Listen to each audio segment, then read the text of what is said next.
Now, what was the idea that you discussed, please? Well, the idea is that he was looking to make some bespoke pieces of customising boxes and a little bit of sort of dressing table boxes and jewellery boxes.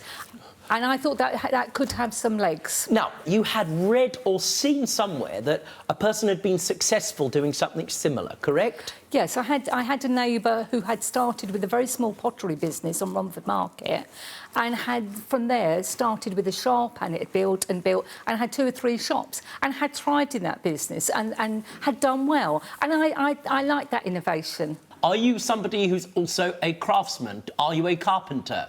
I'm not a carpenter, no. Do you know how to make boxes? If I tried hard enough, yes. Well, yes, you understand, if I tried hard enough, I could do all sorts of things. Doesn't make me an expert. Let's go and have a look at some of the boxes. Can we get them in? Do you mind, Michelle? Now, I think we can wheel them in. Where did you get the boxes from? It was a friend that inspired me to go down this path. She was making, she was doing bottles and candles, and I thought, I can do this. I can be creative. Well, let's see. So you looked at all of your friends and women and all of the art, and the first thing that you came up with was the word box. Yes? Jewellery boxes. Jewellery boxes. Handcrafted. Understood. I have to tell you, that little trolley with all its glitter on it looks camper than a Liza compilation album.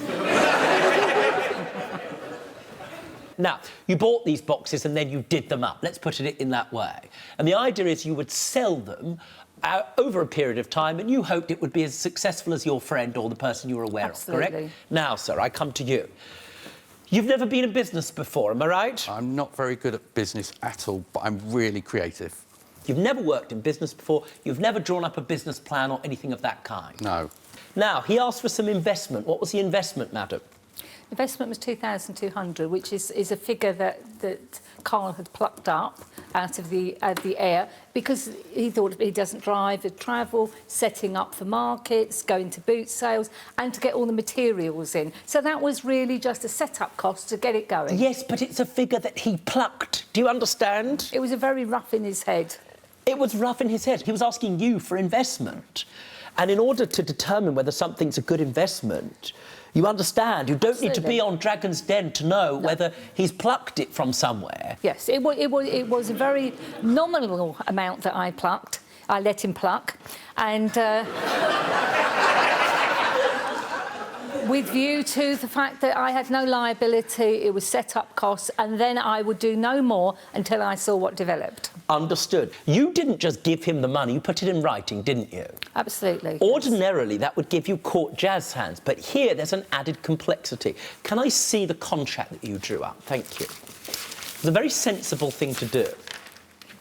I really do like your watercolour, by the way. Thank you. Have I mentioned that once or twice? It says this: I agree to the loan to the sum of £2,200 to Carl as a capital investment into setting up and developing his business. And it's got his name on it.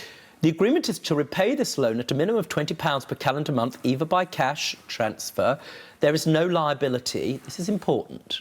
You've added this. There's no liability to you, Narissa, for any future business debt, as this loan is set up costs only and without prejudice. What made you write that last clause?